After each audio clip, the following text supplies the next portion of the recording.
dropping into the show a couple of minutes early. I'm not sure, like, how to time this stuff out with YouTube yet. I'm working on it. I am working pretty hard at trying to figure that out. But let's get the show going, because we do have one hell of an episode coming up. Let's check it out. What?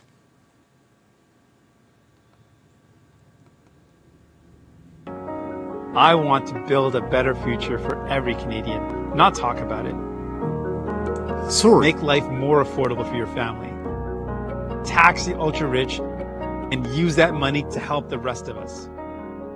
Better is possible. JAGMEET! We got questions!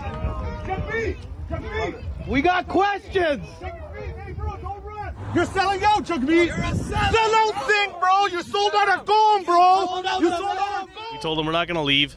He ended up getting back on the phone, spoke to somebody. We believe it was JAGMEET, who's on his way. The volunteers there said it's a private event. They told the police, hey, it's a private event. They can't be here. The police were confused. We don't represent any party. We don't support any party. We just want accountability and basically transparency with every level of government. It's a good time, every time. Here in Toronto now, I'm sure many of you have seen the viral video Lincoln's going around regarding usually a some camera individuals who tried to attend a meet and greet co-hosted by NDP leader Jagmeet Singh on the 28th of May in Brampton. Check out the footage.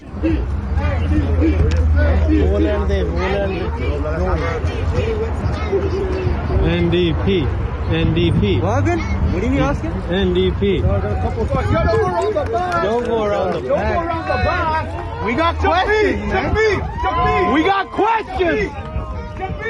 JAGMEET! We got questions! Hey, bro, don't run! JAGMEET! Don't run, bro!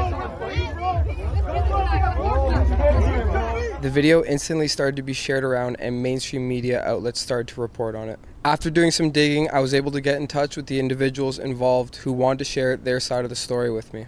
I also have reached out to Mr. Singh via email. I have yet to hear anything back. In the rare chance that Jagmeet Singh does get back to me, I'll be sure to do a follow-up video, but I don't think I'm going to be getting my hopes up. Enjoy the interview, guys. We saw a flyer that was online. It was a poster, actually, a meet and greet with Navjeet and Jagmeet. So we showed up, pulled up, was being very respectful, very polite to the individuals, and we said we're here for the meet and greet. The guy looked over to one of his other buddies, got on the phone, and just told us to hang on. He came back and he approached us and he said, hey guys, you guys can't come in. And well, we said, well, there's a flyer online that we saw. That's a public meet and greet. The meaning of meet and greet is to go and meet someone, greet them, and we can ask them questions. He says, no, you can't go, you can't get inside. So we're like, okay, fine. So we're like, we're not going to leave. We told him we're not going to leave. He ended up getting back on the phone, spoke to somebody. We believe it was JAGMEET, who's on his way. And they said, sorry guys, we're going to call the police on you. And I said, for what? Like, are we disturbing the peace? What are we doing wrong here for you to call the police on us? And these are public servants. This is unbelievable. These are public servants that work for Canadians that are calling the police to trespass us from a public event. He pulled up. One of our guys said, we have some questions for you, as he was pulling in. He said, sure. As soon as he agreed, he just got out of his car and started bolting the other way.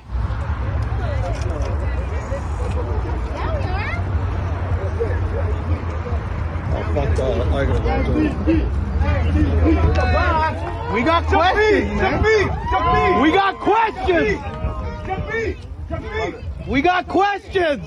And they went through the back and they had a bunch of guys stand in front of us.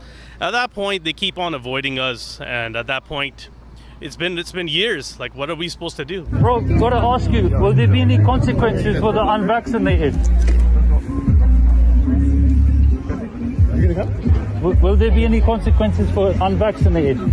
I keep hearing this from people that don't support you. I want them to support you. I want them to support you. I tell them all. People get sick. The volunteers there said it's a private event. They told the police, hey, it's a private event, they can't be here.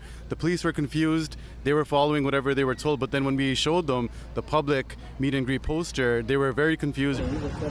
Yeah, he's a public servant. We're just here to ask questions. If it's a meet and greet, you're opening up the event for access for the public to access to you. That's the idea. Is he inside or is he he's in the back. They were laughing at the fact JAGMEET was hiding, and the volunteer said, hey, you guys just wait outside. When JAGMEET's leaving, you will have your time to answer questions. So we waited for over an hour.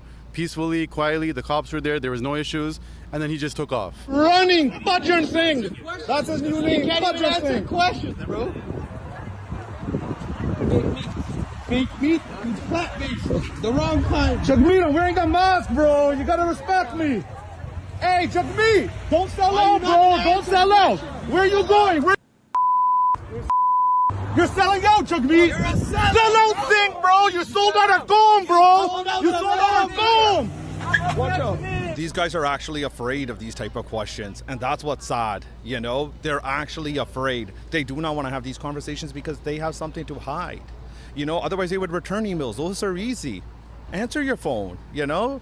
These are not difficult questions, but they are if you're lying, if you got something to hide. So we know they're up to something. We know JAGMEET has something to hide, and that's why he won't sit down and talk to anybody who has an opposing view.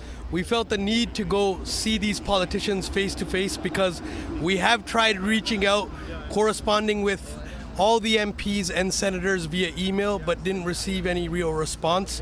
And our main purpose of going was to make sure that, you know, we don't represent any party, we don't support any party. We just want accountability and basically transparency with every level of government. It could have been any candidate. It just so happens he was from our community, and it was Jagmeet Singh himself, the federal leader of the NDP. When Jagmeet first started in politics, he came in with a lot of fanfare. He gave Canadians hope after the death of Jack Layton, and he became the leader of NDP. So Canadians were given a breath of fresh air, breathing new blood into the party, new blood into politics, and giving Canadians, a new identity, a fresh start. But over top of that, along the way, I don't know, for Sikhs in general, he represented the core tenets of the faith, so Sikhs supported Jagmeet as well. But again, along the way, he sort of abandoned the freedoms that both Canadians and Sikhs hold near and dear to their hearts, so we felt imperative to ask him specific questions, not just for us, but the general public. This is one instance where another politician like Jagmeet Singh is walking around entitled. He doesn't feel like he owes us answers to questions that we have as a community. And that's bad for democracy. That's bad for people that have given him the votes that he required to reach where he is. Your leaders, you got to question two things primarily.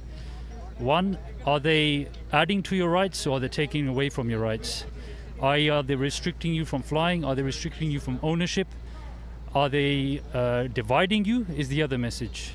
It's division through medical tyranny, division through race, creed. If these things are being applied to your dictatorship, which it is right now, then I'd say you need to question them. So one thing I've noticed online is that on the videos that have been trending of Jagmeet Singh, there are a lot of comments that state he's a terrorist, he's banned from India. And I just want to point out the fact that the Canadian government has done this too, where protesters are labeled as terrorists. So the fact that the Indian government has labeled Jagmeet Singh a terrorist has no bearing on the fact that his politics, this is what we're after. This is what we have an issue with. Just because the government has labeled someone as a terrorist doesn't have any bearing on the fact of whether it's true or not. Governments have a habit of doing this. In the UK, for example, Jagtar Singh Johal, he's been imprisoned arbitrarily without evidence for years and years. And the only thing he did was to speak up against the government and to expose the atrocities, the crimes that they've been doing. So I wanted to put that out there. Free Jaggi now.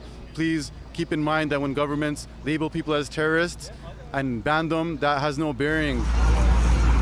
Come on, man. Come on. Get in.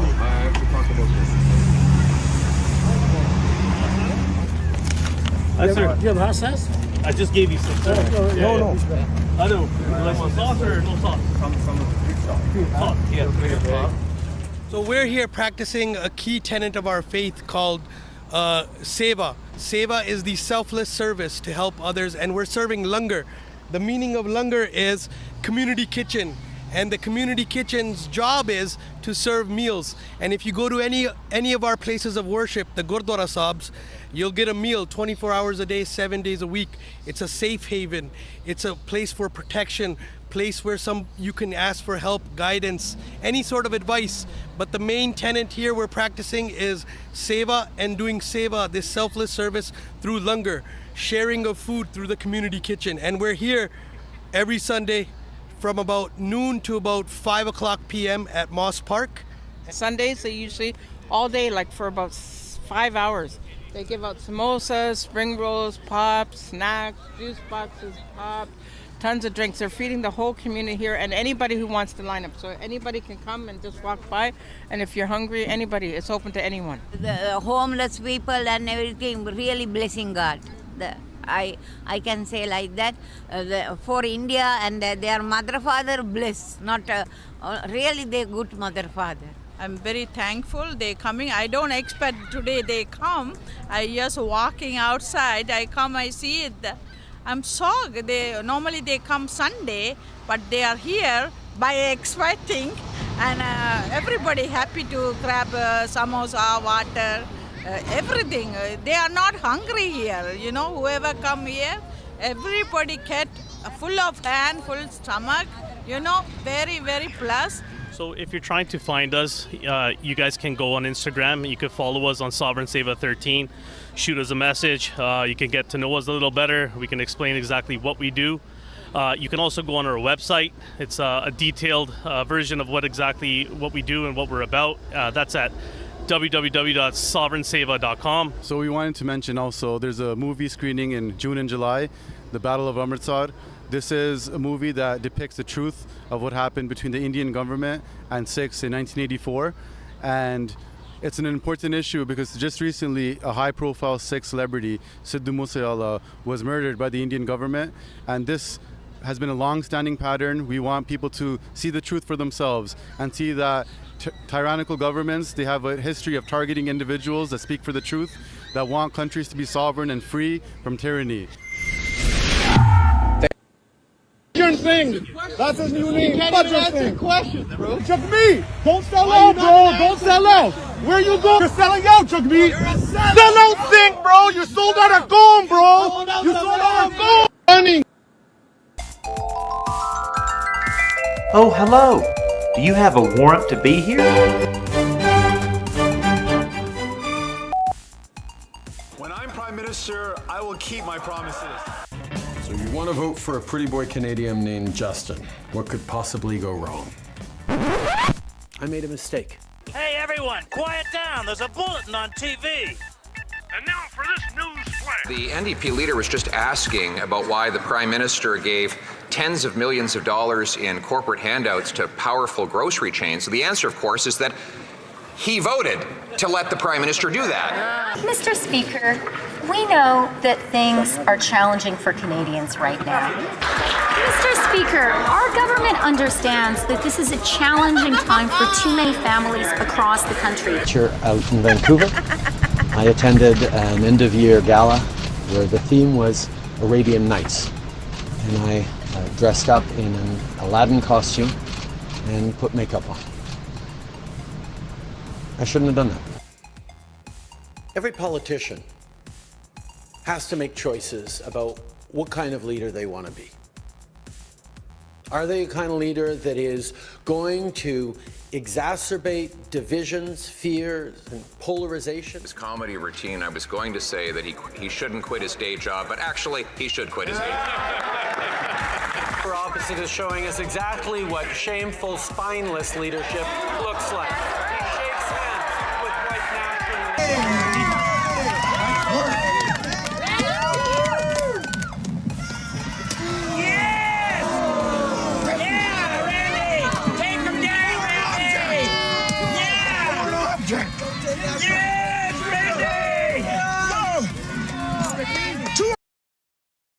After 9 years, this NDP Liberal Prime Minister is not worth the homelessness and hunger.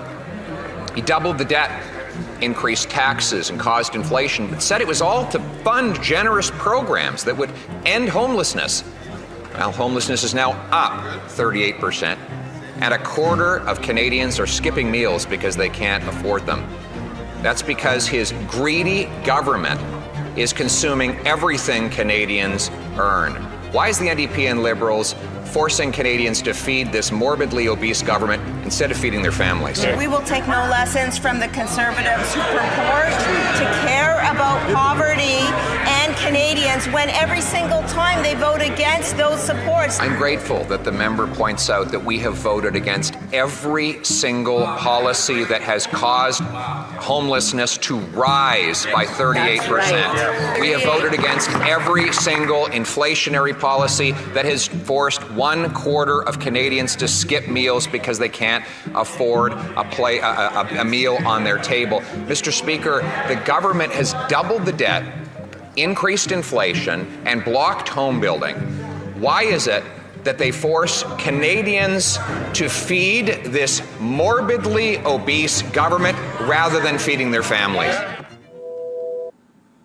All the students and all the faculty. They're probably not students, so they're covering their faces.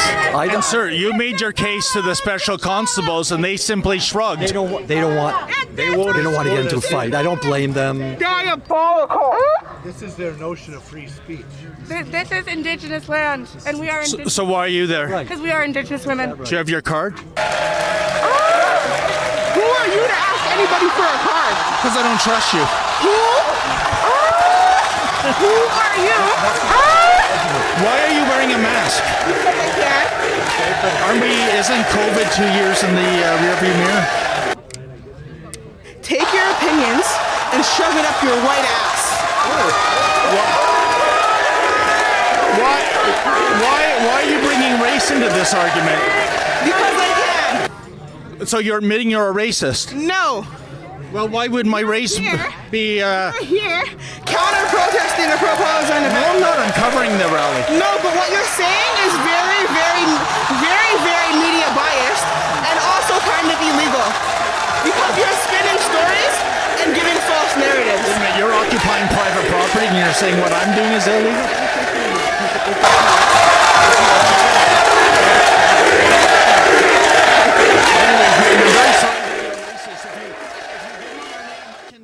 You up with some anti-racism training. Coming out talking is quite addition to cause. Okay then.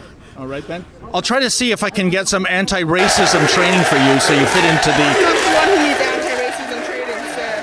Well, you're the one that brought up my race. We've never been the ones to need anti-racism training. It's always been you guys. But I thought you said shove it up my white ass. I did.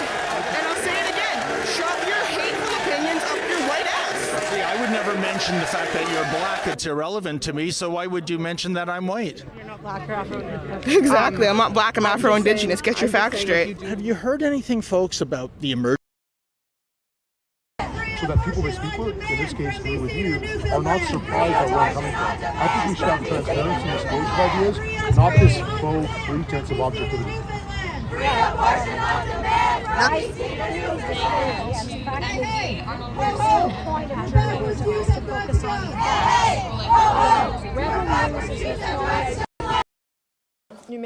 Number one, stand. Senator Platt.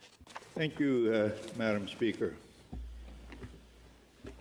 Honourable colleagues, I rise today to continue my response to the speech from the throne. As you know, I will use this time to go over to formalities for a moment and dive right into a subject that is not so cheerful, but very, very necessary to discuss. Let me walk you through the past 7 days in Europe. This week in Stockholm, 3 elderly women in their 70s were stabbed in broad daylight on the streets. In London, 4 people were stabbed in a time span of just 42 hours. In Paris, hundreds of African migrants took to the street to riot. And in Brigalow, also in France, yet another church was burned down to the ground. And that, ladies and gentlemen, is just a few incidents in just a couple of days on our beautiful continent. But we all know that these incidents aren't incidents anymore. If there's one thing that's for sure, is that we know, and our governments also know, that there is a link between mass migration and crime. In the Dutch city of Dordrecht, something interesting happened the other day. They announced, and this is a small city in the Netherlands, in my home country, that a new asylum center will be put in that little town. And what did the municipality do? They said, we are going to offer citizens who live in the vicinity of this center 1,000 euros to take extra safety measures. Our new reality in Europe consists of frequent rapes, stabbings, killings, murders, shootings, even beheadings. But let me be clear about one thing. This did not used to happen before. This is a newly imported problem. Samuel P. Huntington predicted this over 25 years ago when he wrote, and I quote, "In the new world of mass migration, the most pervasive, important, and dangerous conflicts will not be between the social classes.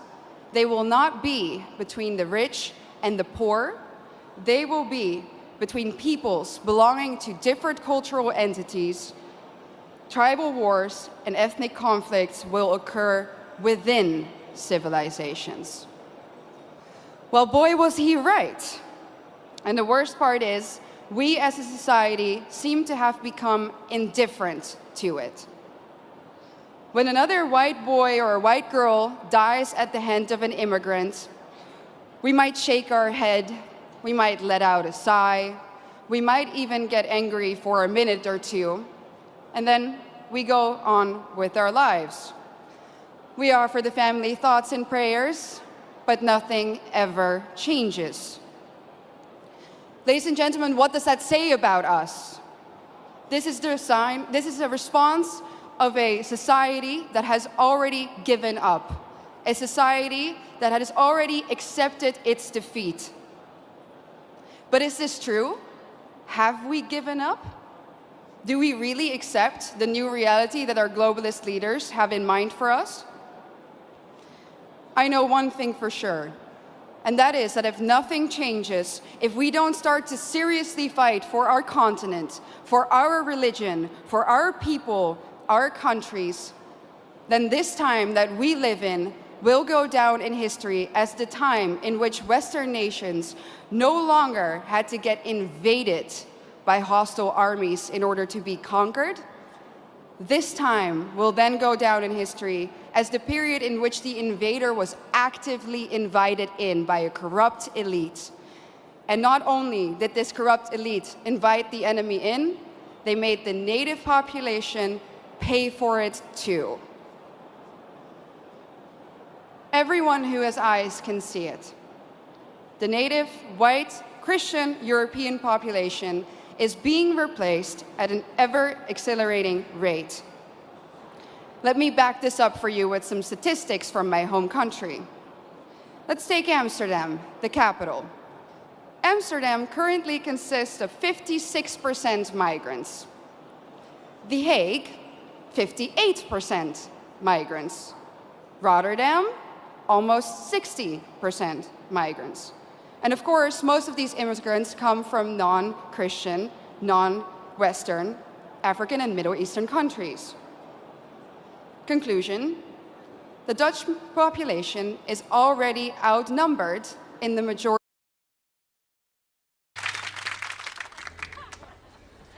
Some people look at a flag swaying in the breeze at the White House and they say, "That's America." Me, whenever I see an American flag hung in the window of a basement apartment by guys who have better things to do with their money than buy curtains, I say, "That's America to me."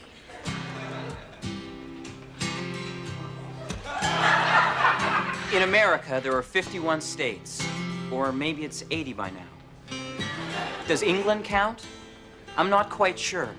The one thing I am sure of, though, is if I'm standing in a warehouse beside a time clock and a guy is punching in for his best friend who is too hungover to get out of bed, I'm standing in America, the makeover capital of the world, the place where every young man has to answer in his heart the question, what do you love more, your girlfriend or your car? And where that young man can buy a beat-up car for $300 and has to spend $1,000 to insure it. Where else?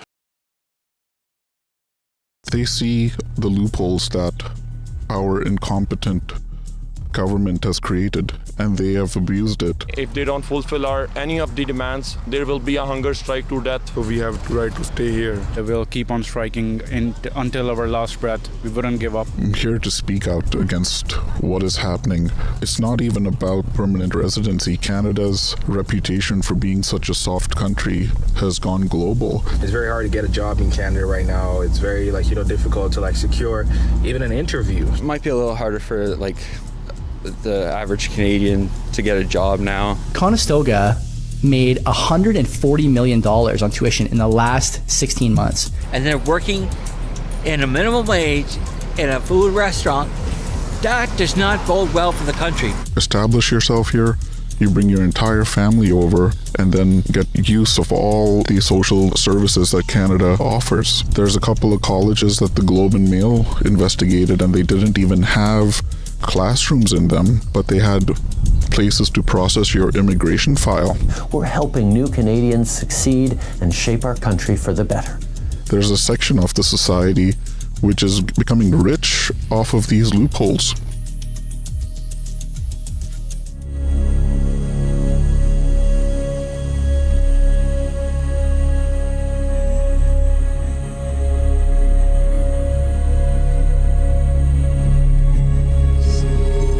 Beautiful little island. If you ever been to Prince Edward Island, it's amazing there. People there are so nice. You need to work 6 months, then you can apply for your permanent residency.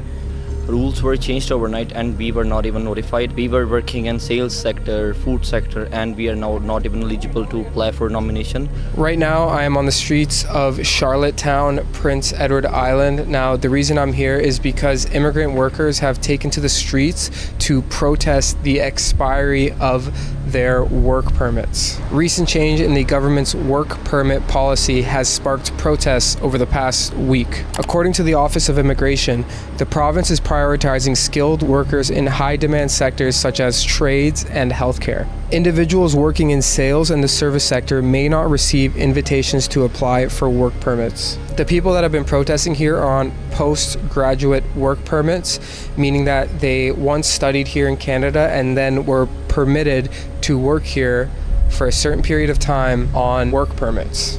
Now, we spent the day talking with locals, talking with the protesters, and just getting a better understanding of what the demands are of the protesters and how the locals feel about the immigrants working here in PEI. Is it helping the economy? Is it putting a burden on the economy? Do the locals care? Do they not care? Well, we spoke with them, we spoke with the protesters, and let me show you exactly what they had to say. If you would like to support my independent journalism, head on over to migrantreports.com. We were here long before rules were implemented, and the reason we are here is because we demand that we need to be grandfathered, as we were unaware that this would have happened. This is the reason why the protest is here. What would you say to people that claim you guys are just here on a temporary work visa, you don't have the right to stay? What would you say to those people? So I would say to those people, why were we deducted the CPP, the Canada pension plan, at the very first paycheck? Why are we deducted the CPP on every paycheck after the first paycheck that we are going to get after 60 years of age? Education, we spend a lot of money to rent as well, so we have the right to stay here. Everyone is working, everyone is paying tax, so everyone has equal and fair rights to show in this country. We are not trying to oppose the government, we are just trying them to do the fair thing. If you think it's temporary, then you tell me one thing. So after 6 months, you guys just use us, right? We work for 6 months, then you said, okay, we cannot give you the PR, you need to go out. So it's like use, right? You just use it to get your work done. Everybody is targeting that all foreign workers they are trying to live here illegally. They are spreading hate messages, and this is what we don't stand for. We don't want nothing for free. We just want them to be fair with us. From our perspective, this looks total discrimination. First of all, we're having a good support from the city people who are living in the Charlottetown in Prince Edward Island. The people who are living over here, we're having a good support from them.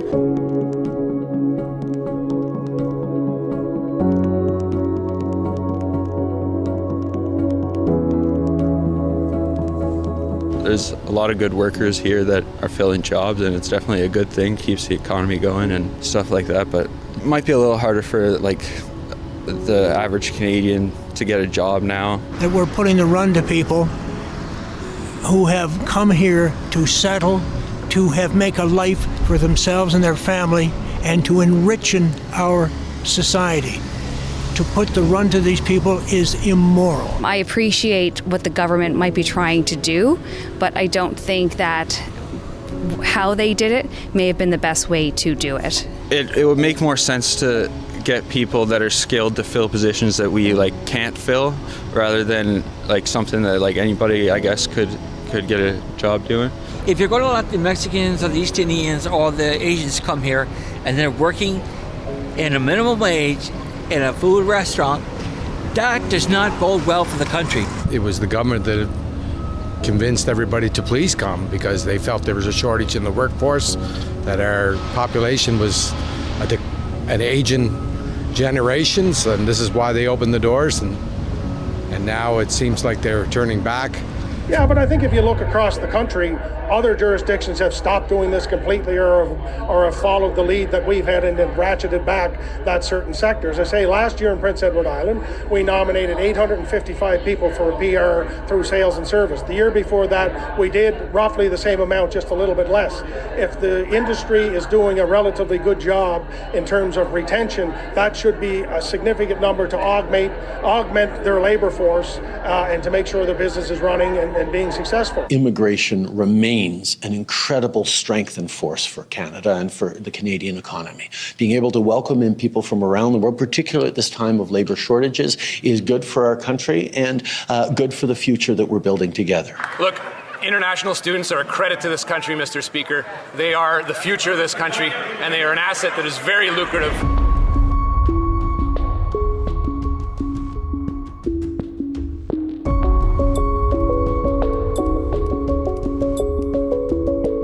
I came to Canada as a foreign student from India many years ago, back when this country was a much different and nicer place. I'm here to speak out against what is happening. As requested, we have hidden the identity of the man interviewed in this section of the report. This is not the first time he has spoken out, and he feels it is necessary to bring awareness to this situation. So what exactly is the purpose of so many people coming to Canada on these student visas? It is best explained here with this immigration flyer. It says that you come here as a student. Once you establish yourself here, you bring your entire family over and then get use of all the social services that Canada offers. They see the loopholes that our incompetent government has created, and they have abused it full throttle. But just last month, the teachers at Conestoga College were complaining that these kids are actually illiterate. They can't read, write, they don't know basic arithmetic. The loopholes here are many, such as attending a shady college and not even attending. There's a couple of colleges that the Globe and Mail investigated, and they didn't even have classrooms in them, but they had places to process your immigration file. Some of these colleges are even owned by immigration consultants. While most of us are suffering in this really poor economy, there's a section of the society which is becoming rich off of these loopholes. It's not even about permanent residency. Canada's reputation for being such a soft country has gone global, and everybody knows that the minute you step foot in Canada, the odds of you being sent home are almost zero. So forget about permanent residency. The idea is just to get into Canada, and if you have children here, they become Canadian citizens. PEI was chosen, just like the prairie provinces, came up with very short-sighted policies that allow people to work at restaurants or hotels and things like that. And they could just work there for 6 months and then qualify for permanent residence after they get their PR. Most of them will come back here because this is where they thrive, in this corrupt Gotham City. We are just seeing the fruits of many years of bad policy. We've attracted newcomers who bring important skills and the know-how to create jobs and grow our economy. But now the scale of it is so large, and now none of our children can find jobs this summer. Can anyone explain to me why the it's so hard to get a job in Toronto? Many people have immigrated to Canada recently and realized one of the quickest ways to get money and power is to become an immigration agent. And you can see these immigration agents online are coaching students on how to apply as refugees and also how to get politically active. When 700 students were caught with fraudulent papers, the government ordered them to be deported, but they started protesting by the airport and they brought in religious music as if to say this is some religious struggle, and Canadians who are so scared of their own shadows just gave in. You saw all the politicians come out, even POILIEVRE, telling these students who came here on a lie that we need workers, we need more young people. Listen, we have a worker shortage in Canada. We have a demographic problem. Our population is too old. We need 700 young people. And there's one immigration agent in particular who's been very vocal on social media, and he's fanning the flames. You see kids in Manitoba using this sort of religious messaging around their expiring work permits, and they cornered this Liberal MP who promised to do everything for them.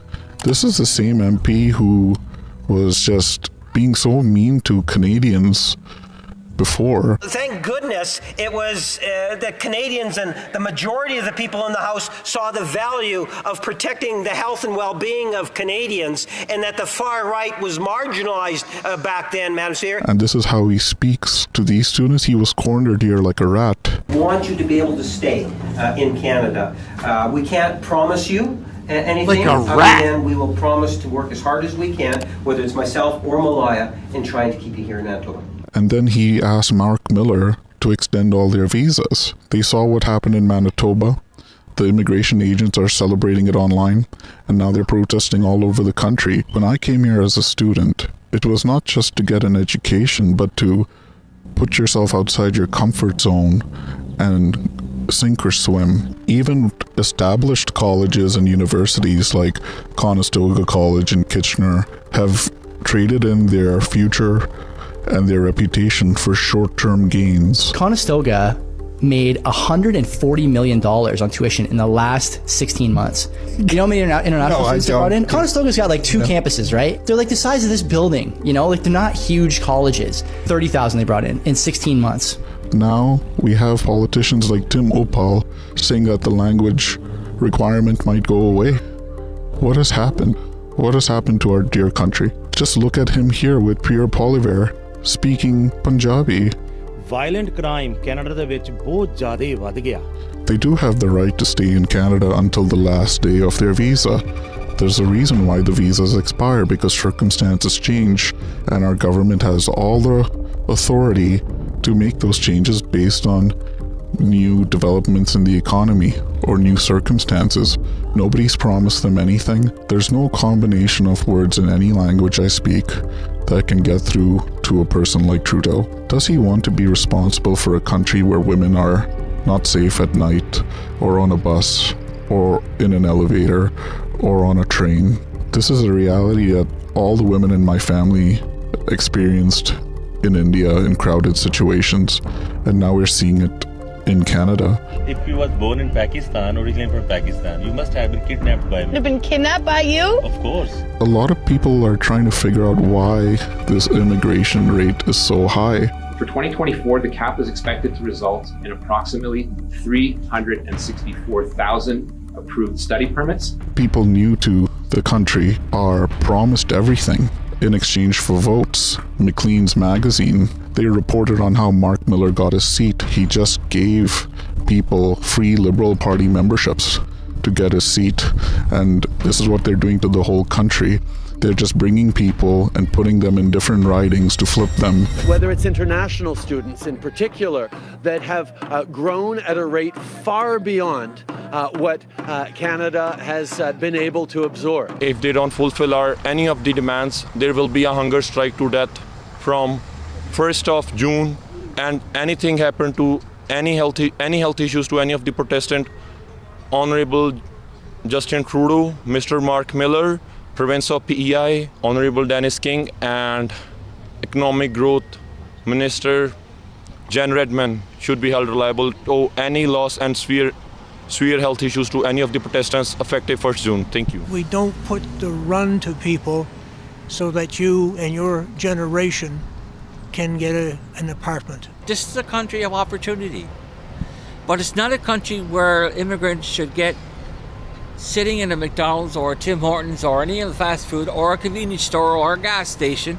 We are paying equal taxes, so what we demand? We just demand equal rights. We are just not demanding something for free. We demand fair. You know, a snowflake is pretty powerless by itself. It'll just melt the minute it lands in your palm. But millions and billions of snowflakes are responsible for the avalanche.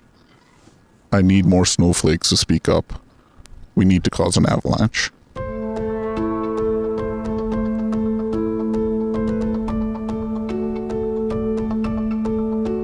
Registered Canadian immigration consultant Kanwar Sierra stated to me via email that postgraduate work permit holders should refrain from engaging in political activism and that protests are not a viable solution.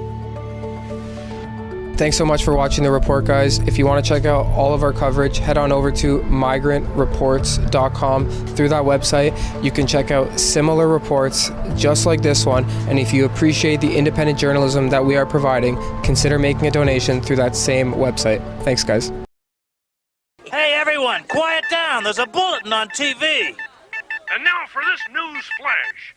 The worst blizzard. So you want to vote for a pretty boy Canadian named Justin. What could possibly go wrong? I made a mistake, and I'm sincerely sorry. 2 weeks ago, we covered Trudeau's multiple... Hey gang, so normally I don't run things that have a lot of filth in them, but I'm going to. I like this guy in a way, like he's entertaining at least. We're gonna watch, but there's a lot of swearing coming up.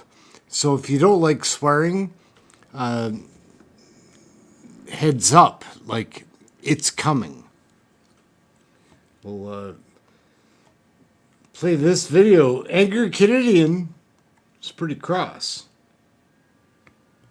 Hey everybody, Angry Canadian here. You see that fucking hand dong bullshit? That fucking Chinese guy? Oh yeah, there was no interference. Wait, fuck, I did a piece on this back when that shit happened on my other YouTube channel. He's fucking going, oh, racism. Oh, there's nothing, no, I'm denying it. Racism, you people are just saying nasty shit about me. Racism. What the fuck are you talking about racism? You're fucking Chinese, asshole. You're guilty as shit. And then fucking 2 weeks later, you're fucking crying and whining and sniveling when you resign, apologizing to your fucking wife and kids and your mommy and daddy. Why? If you ain't guilty of nothing, you ain't got nothing to apologize for. Sniveling fucking Chinese fuck. And you fucking now you're admitting that busloads of Chinese students were brought into your riding to fucking vote for you and shit like that. And people are scratching their head. Fucking reporters asking, well, fucking, that's kind of strange though, because those Chinese students were fucking brought in by, arranged by Seneca College. Yeah, because fucking Dong and the president of Seneca College were on a junket to Beijing the month before that. A whole fucking week together, hanging out with the Chinese. Holy shit. You gotta wake the fuck up. Common sense. 2 + 2 still makes fucking 4. Holy shit, Justin, you asshole. And there's you fucking beaking your face off going, oh no, there's no Chinese interference. The guy just fucking admitted it. And there's you doing photo ops and press conference with fucking Olivia Chow. Jesus Christ. Fuck you, Justin. What a traitorous asshole. Piece of shit. being told that a bus organized by the school had transported. This Prime Minister has built a house of debt. He doubled Canada's debt, added more debt than all Canadian Prime Ministers combined. He flooded our financial and mortgage system with easy cash, which bid up house prices, forcing Canadians to pay over $1 million for the average home in Toronto or Vancouver. And now the bill is coming due. Tomorrow, interest rates are expected to go up 0.5 to 3/4 of a point. And those same Canadians that this Prime Minister forced to over-leverage themselves will be hit with an uppercut of surprise higher interest rates his government said would never happen. How could he have been so irresponsible? Right Honourable Prime Minister. Mr. Speaker, I know the Leader of the Opposition disagreed with us, but we chose to have Canadians' backs through the worst economic crisis of the pandemic in generations. We were there with supports for workers, for small businesses. We were there for supports for seniors and young people. We were there to support Canadians, not just because it was the right thing to do, but because it was also the smart thing to do to ensure that our economy would come back faster, and it has faster than many of our peer countries. This is why we know that supporting Canadians is the best way to build a strong future. Why aren't they supporting dental and rental for Canadians who need it? The Honourable Leader of the Opposition. He didn't have Canadians' backs. He went behind their backs so that he could give $54 million to the disastrous ArriveCan app that we didn't need, didn't work, and that developers could design in a single weekend. He went behind Canadians' back to give out $500 million to the We Charity organization.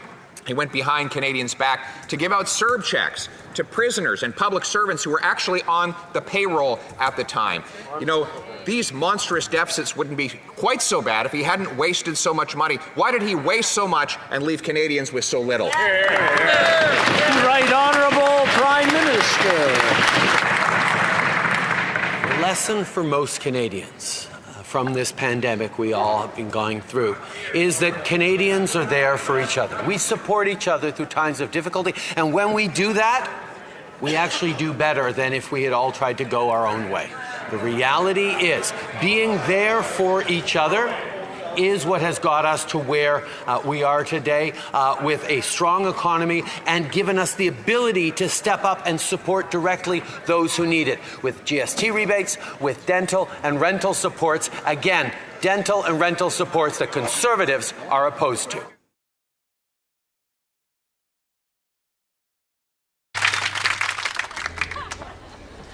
Some people look at a flag swaying in the breeze at the White House.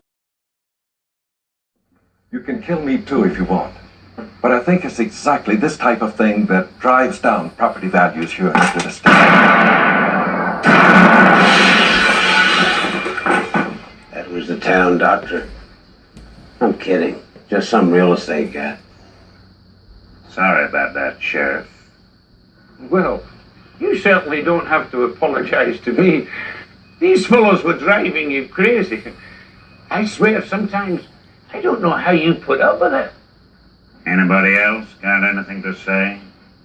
I do. I think you're out of order, Blackie. What do you know? You're just a prostitute. Someone who sells her body to anyone with a financial wherewithal to... All right. That'll be enough of that kind of talk.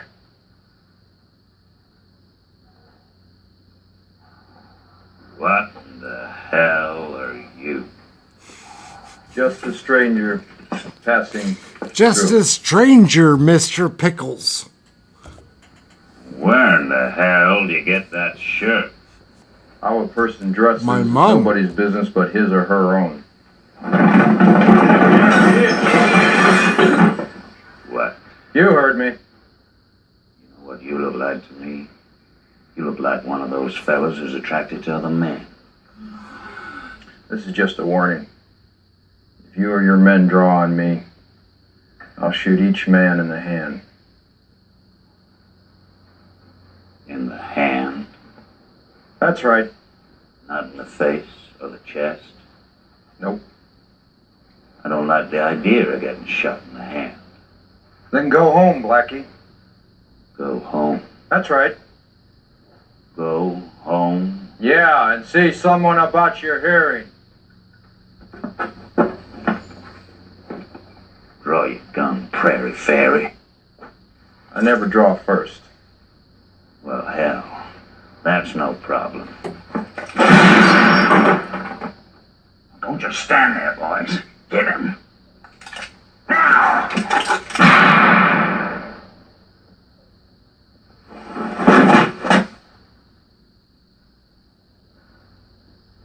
Uh-oh. Don't have to listen to Bill's Bandy Doughboy or Team Sexy. I'll tell you what. I'll have a little drink. Celebrate your little picnicky. This place is going to shit again. You haven't started the recycling program. The park is a complete mess. Frig off, Burb. Listen for a play at the... Leahy, I'm not judging anybody here, all right? Okay?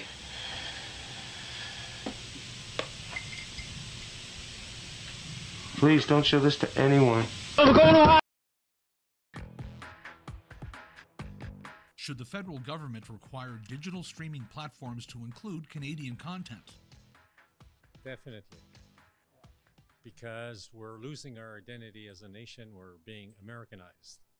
Not much of an opinion on that, but I would say no, because it's too much of a intrusion into private businesses, I would feel.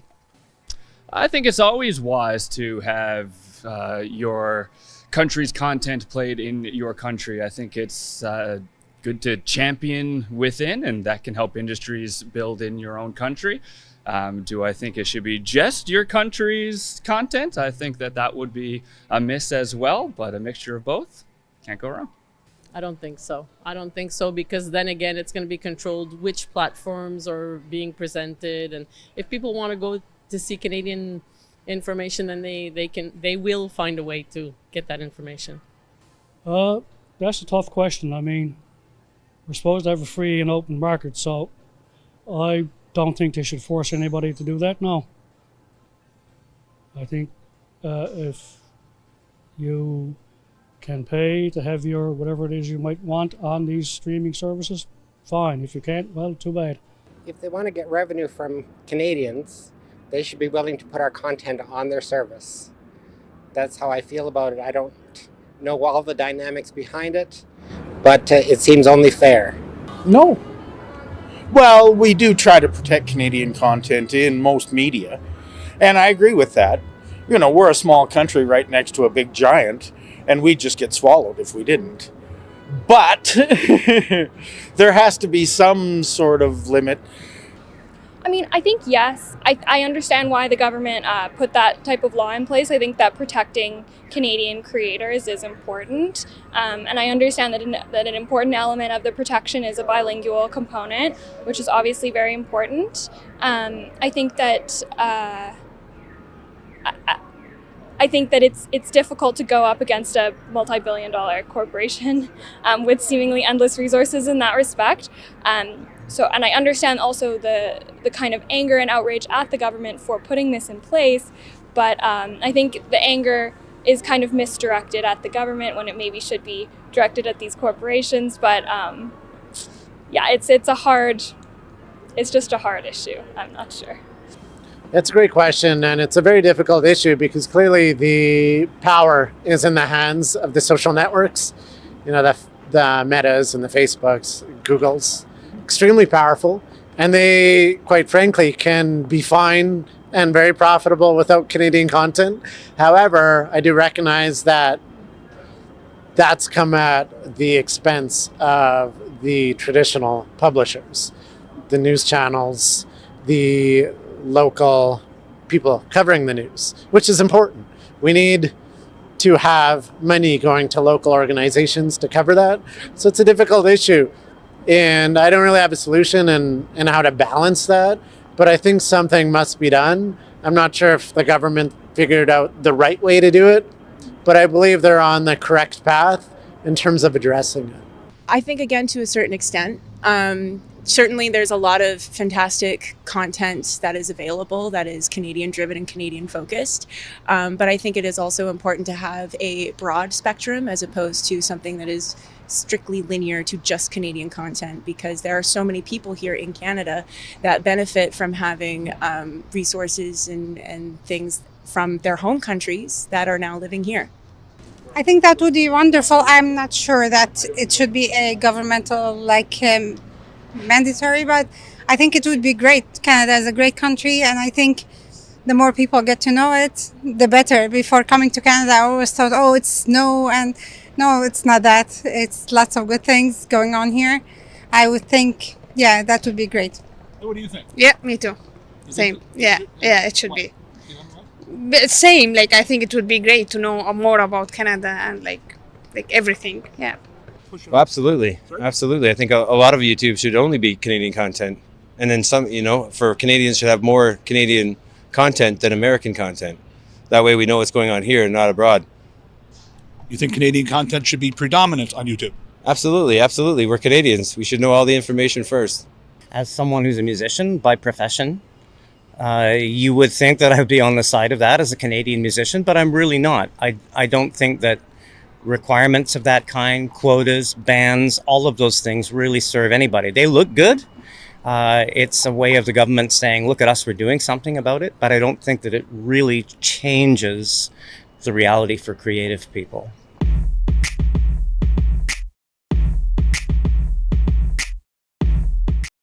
Has an opinion about Canadian federal politics. Bonjour monsieur. Hello. How are you? Good to see you, sir. You okay? Yeah, absolutely. Pleasure to meet you. What's up?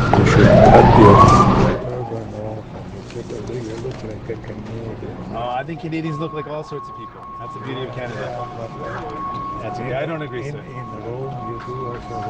Hey, but this is Canada. You can do whatever you like. All right. Take care. If you feel like you're doing everything right and still falling behind, you're not alone. It's going to cost a family of 4 over $16,000 to buy groceries. That's $1,000 more than last year. Big grocery stores are making record profits, more than $1 million a day in excess profits.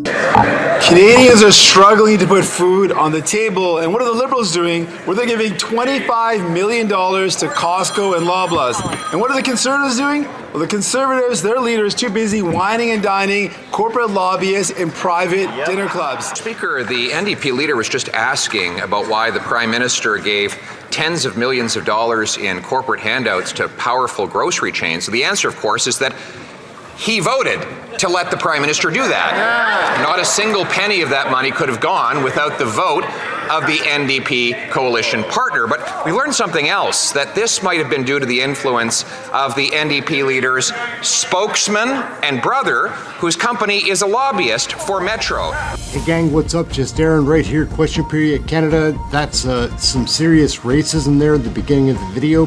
Don't like seeing that, but it happens. Jagmeet Singh is a guy that I was a fan of. The NDP, I thought they had my back. I was a hard-working Canadian unionized fellow that was just minding my business. But now these tough times and this Trudeau NDP coalition government, which I think Pierre Poilievre is going to break up in the next election. Wait and see. It says that there's going to be a huge Conservative majority after the next election. Popular support today compared to the 2021 manufacturer of the jamming machine. You can't make this up. How many people who are using their drones to drop drugs and weapons into penitentiaries register the drone? How many? 0. And yet we expect our officers to work there without a door when it comes to the Bernardos and Magnotas of the world. But take solace, the pillows aren't softer. I'll go back to the letter now.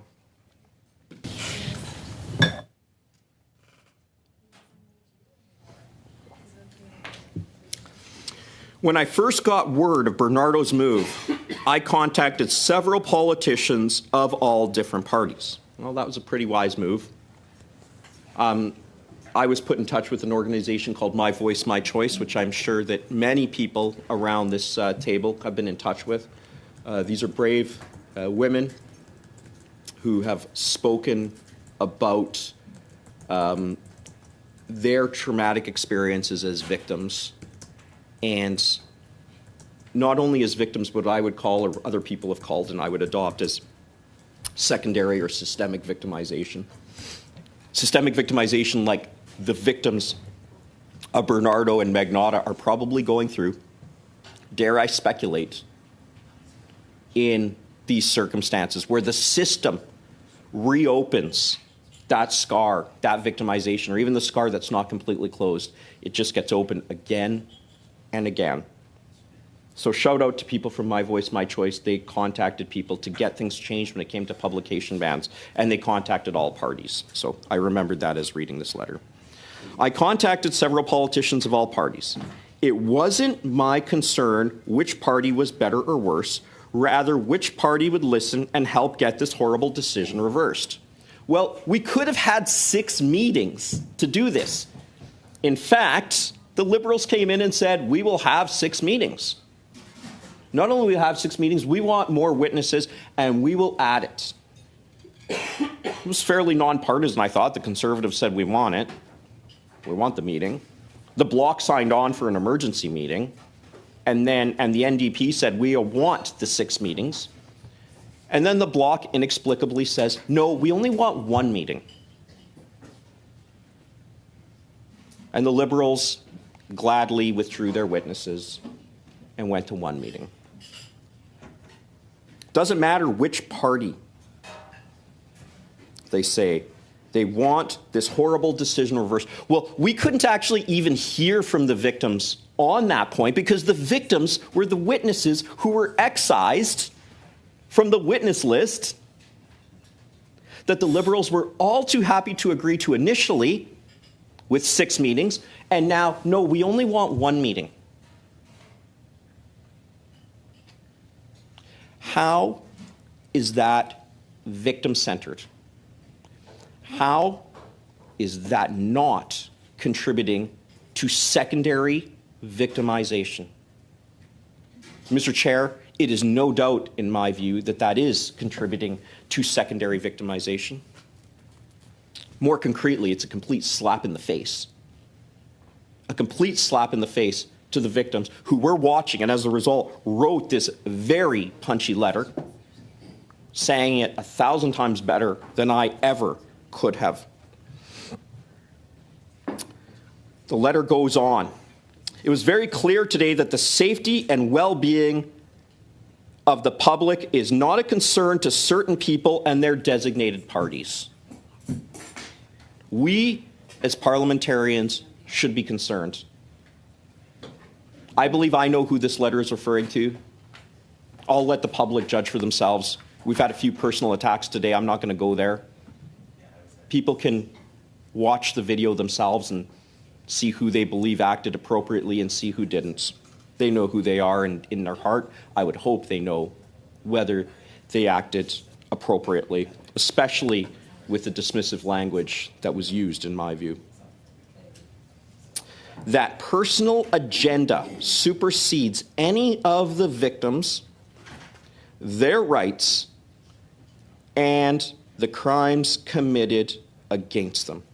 In other words, these are 3 women, victims as defined in the criminal code, in my view,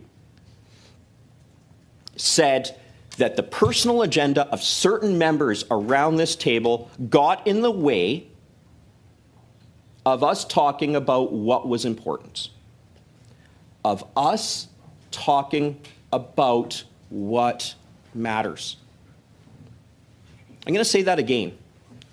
And I would be remiss to Mr. Chair if I might interrupt. I know this isn't relevant, but I believe we have some young people from 4-H who've joined us as well. Is that correct? I know that a few of them are from my riding of Kamloops, Thompson, Caribou, so welcome. Mr. Couric is coming to say hello. I don't think he's ever had contact with an animal in his life, so you can educate him. Just look at his boots and you'll know. Thank you, Mr. Caputo, and on behalf of the committee, I welcome our students, and once again, welcome to the thrust and parry of Parliament. So, returning back, that personal agenda supersedes the victims, their rights, and the crimes against them. These are victims saying, people around this table put themselves and their political agendas above us. You know who you are. They put themselves and their political agendas above. And then not only that,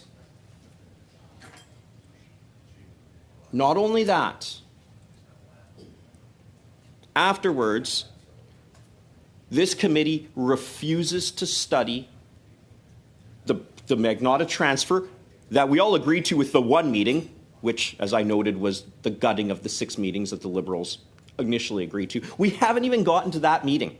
So the victims are saying politics is superseding victims. And what are we doing? Not even studying the very thing we agreed to study for the one meeting.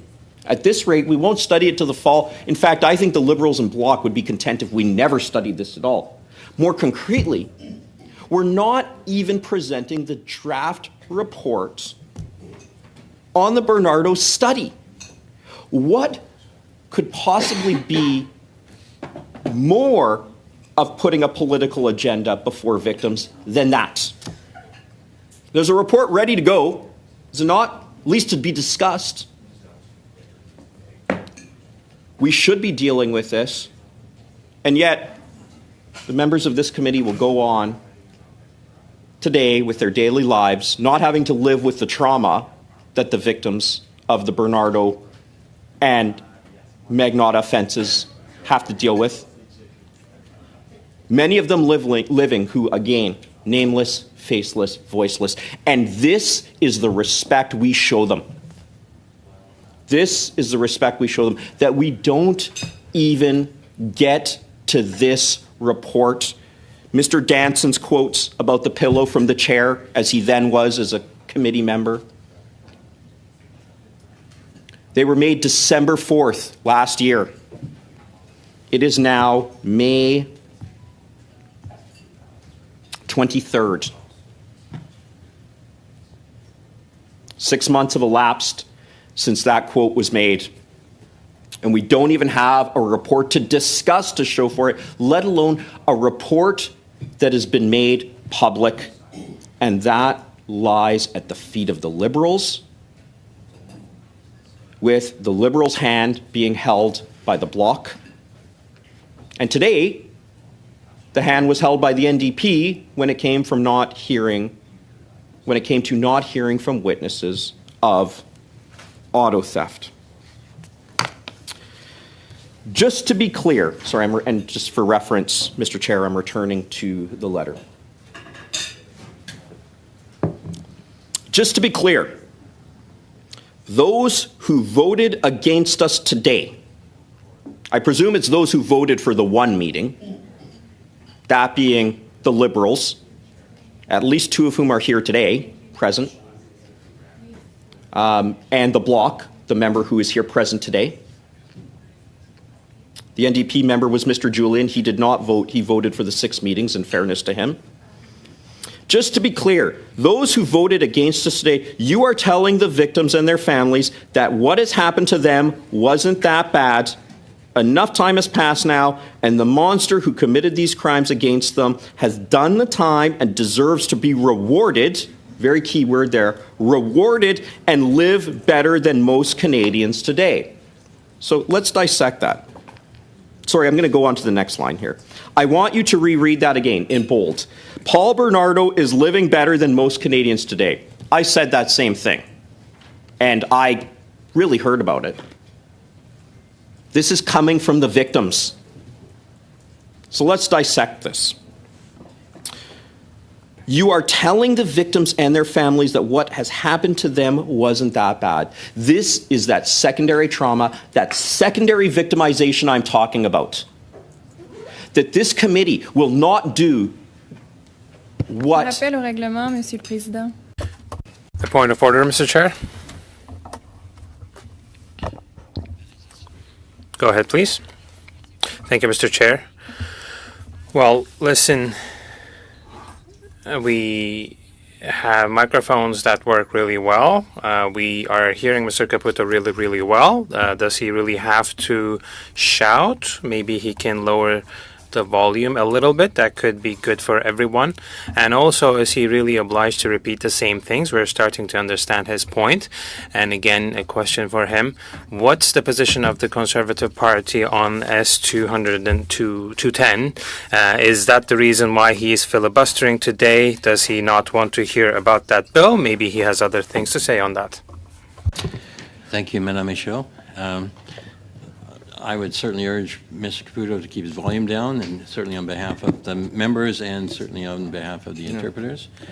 I would also certainly advise that, we could get back on topic better, but go ahead. Well, with all due respect, Mr. Chair, I think we're directly on topic when it comes to this. And it's interesting that my colleague from the block said we're starting to get the point. That's what came through the translation. If we're just starting to get to the point, maybe I should repeat it a little bit more often.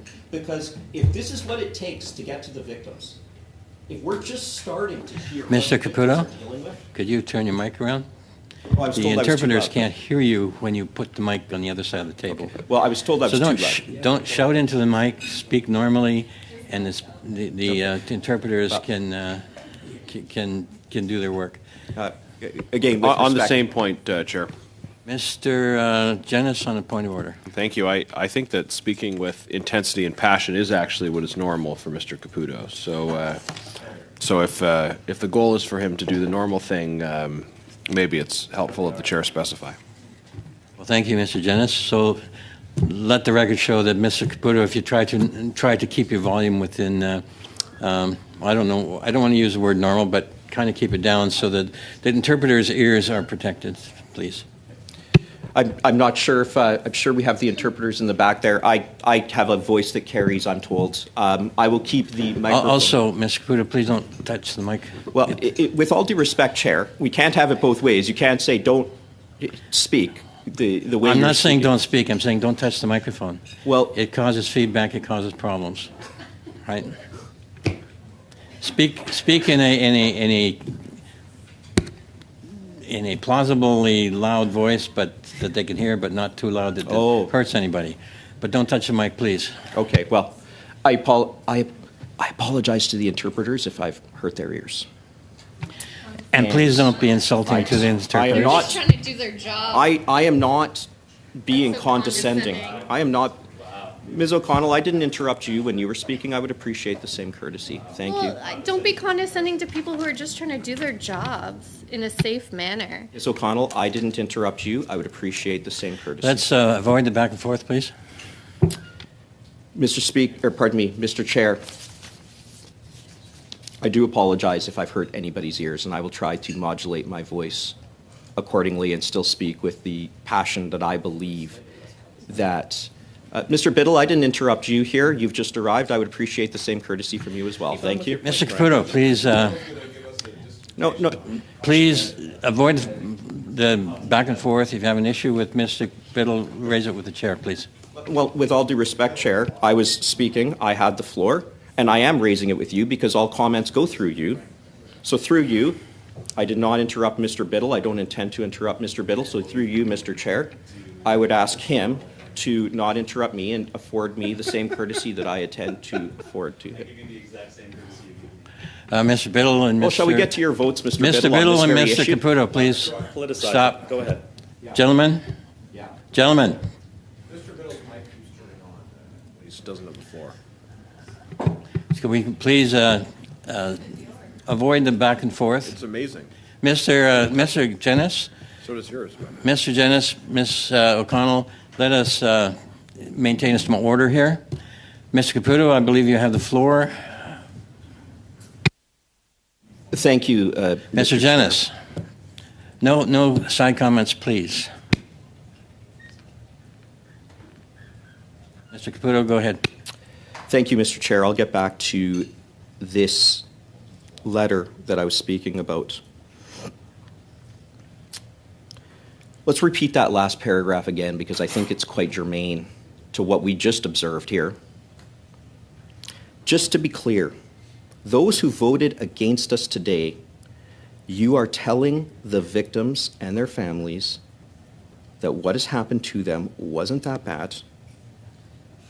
Enough time has passed now, and that the monster who committed these crimes against them has done the time and deserves to be rewarded and live better than most Canadians today. I want you to reread that again. Paul Bernardo is living better than most Canadians today. And so as we brought this up, sorry, I'm trying to keep my voice down. Since we brought this up, let's talk about Mr. Genereux's private member's bill that would have sent Paul Bernardo back to maximum security. Let's talk about that. Let's talk about how members around this table voted.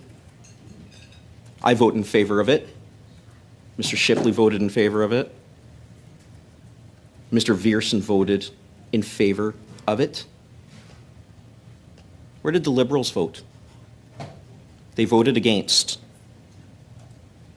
Every one of them voted against.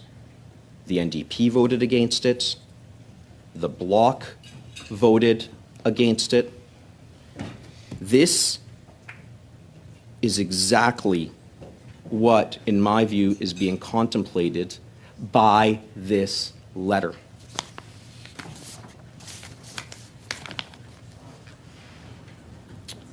Moving on to the letter. We pray that nothing like this ever happens to you or your families. I think that's actually a very charitable thing to say in the circumstances. We pray that nothing like this ever happens to your families.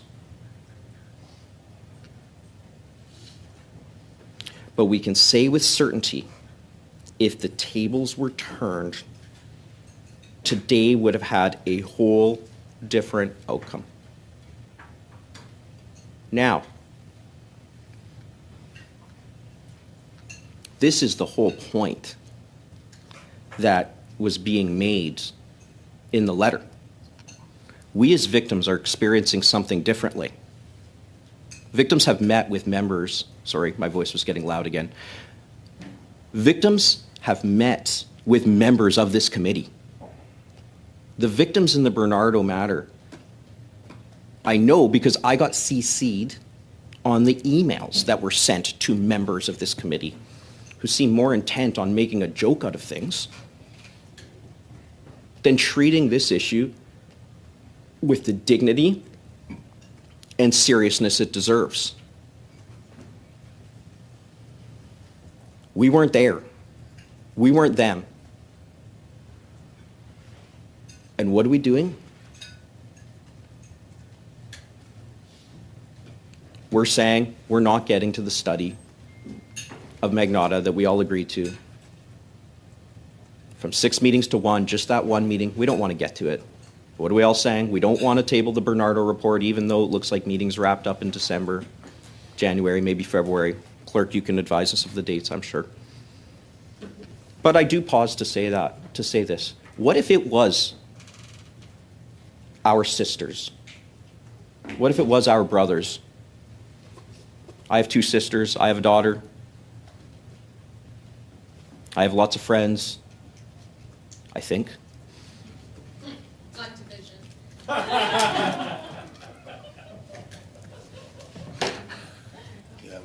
That was pretty good.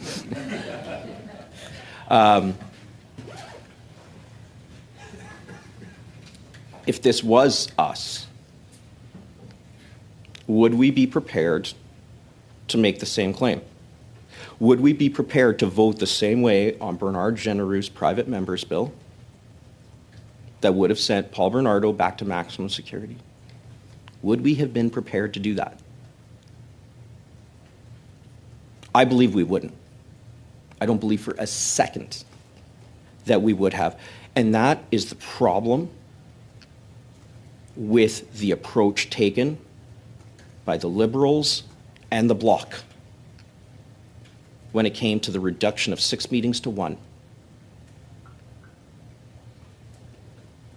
When it came to the subcommittee report that we have before us that doesn't have either the Magnotta meeting on the list or that doesn't have completion of the Bernardo study on the list. If this was our brother, this was our sister that was a victim, our friends, our family, anybody we knew, it's my view that our approach would be radically different. Our best friend's voice may have been stolen from her. I'm going back to the letter. Our best friend's voice may have been stolen from her, but let us be very clear. She is as loud as ever and will forever be heard. Yes, your best friend's voice will be forever heard. She will live on, and I hope that we will not forget. We will never stop fighting for her and for the justice of her and all victims alike. Marcia Penner, Tani Hilton, Laura Murray. So yeah, there are things that are more important than asking whether the pillows are softer in medium security. There are things that are more important than what we do here today in the eyes of some. But in my eyes, it's more important to address the fact that this committee undertook a study of the transfer of Paul Bernardo and doesn't want to report on it, that this committee undertook the position that it would study the Luca Magnotta transfer, despite it changing from 6 meetings to 1, and that still hasn't been scheduled. This letter, in my view, says it all. And with that, I'll give my time to someone else here. Thank you. Thank you, Mr. Caputo. Next on the list is Mr. Jennis. Thank you, Chair. I'll be relatively brief here, but I do want to add a couple quick comments.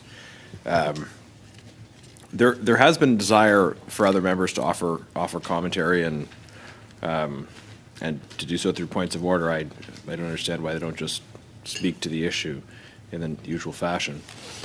I did just want to add that so what we're doing here is we are pushing for the committee to complete its report on the Paul Bernardo prison transfer.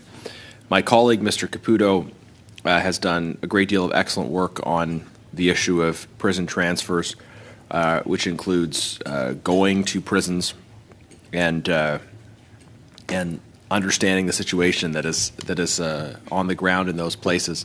And he's talked about the importance of getting it right when it comes to protecting the rights of victims and ensuring that heinous criminals remain in the appropriate level of security prison.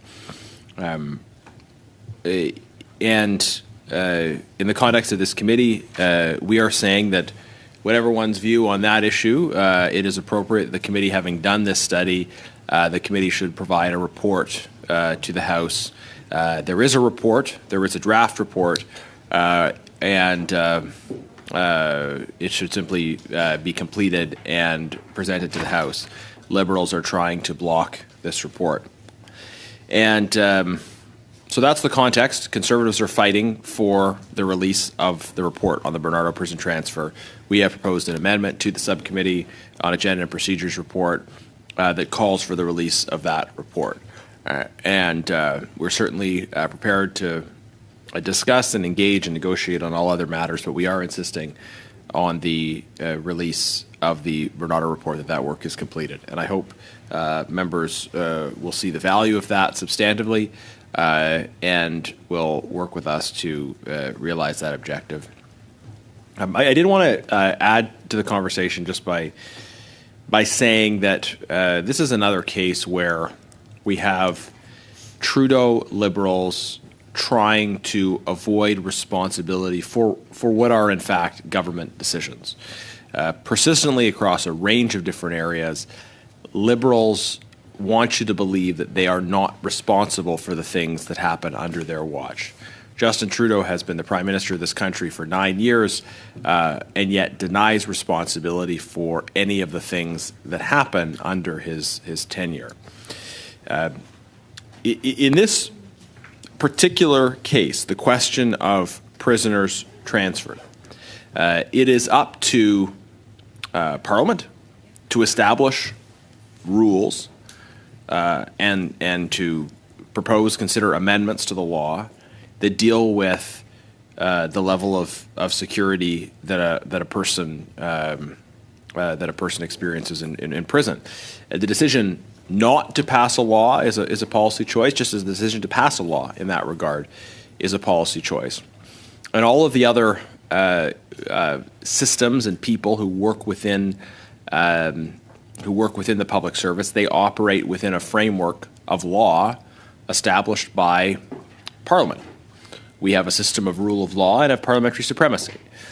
So public servants don't make arbitrary decisions without reference to law and policy. They act within laws that are established. And so, as you would expect, Conservatives proposed a change to the law in Parliament as it relates to these issues of security. That law was proposed by a Conservative MP, Mr. Bernard Genereux. The bill is C-351. So those members of the public who are interested in this issue of the prison transfer can and should consult the appropriate sites for details on what happened with this bill, what was said in the various debates, how it unfolded, and what the final vote on that bill was. So sadly, it did not pass, and it didn't pass because the other parties voted against it, all of them, as Mr. Caputo mentioned. And I'll just very simply read the summary, so there's no doubt about what this bill does. This enactment amends the Correction and Conditional Release Act to require that inmates who have been found to be dangerous offenders or convicted of more than one first-degree murder be assigned a security classification of maximum and confined in a maximum security penitentiary or area in a penitentiary. If this bill had become law, Paul Bernardo would have been sent back to maximum security prison. So Parliament did have a chance to vote precisely on this matter. The bill didn't name any individual, but it invited the House to make a determination on a matter of law related specifically to the circumstances that were at play in the Bernardo transfer case. And that bill is no more. If it had passed, it would have gone to a committee, perhaps this committee or perhaps the Justice Committee, I'm not sure. But had it passed, it would have been referred to a committee, and at least for study. I would submit to members that at second reading, the vote is not on the specific text, but it's on the principle of the bill. So the principle that was being considered at Bill C-351 was the principle of the bill, but there would have been plenty of time for study and amendment. And I know there are cases where members do vote at second reading for a bill that they think merits further study, even if they have concerns about aspects of the text, and even if they might well plan to vote a different way at third reading. Second reading is a chance to consider the principle before the House.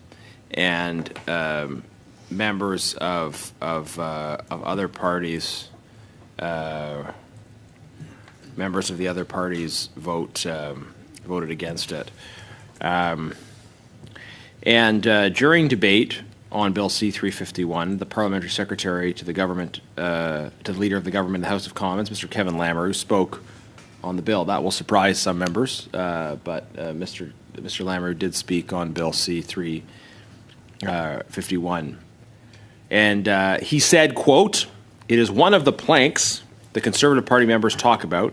If we remember, there are 4 things they talk about, saying these are the things they would do if they were," he says, heaven forbid, "to form government. One of them is to abolish crime." He continues, "I'm not too sure exactly how they are going to abolish crime. I think they have some sort of wand, or through legislation, they are going to make it illegal to commit a crime. And therefore, if it is illegal to commit a crime, crime will go away. I suspect that is what they are thinking." End of quote. Those are the profound reflections of the member for Winnipeg North in the House of Commons. He is right to a point that the Conservative priorities we have been articulating in Parliament are to axe the tax, build the homes, fix the budget, and stop the crime. So stop the crime is one of those 4. And Mr. Lamoureux is wondering, how is it exactly that Conservatives will go about stopping the crime? The modest proposal I would maybe start with is that we will repeal the Liberal policies that have demonstrably led to an increase in crime. Violent crime was dropping in this country prior to the change in government.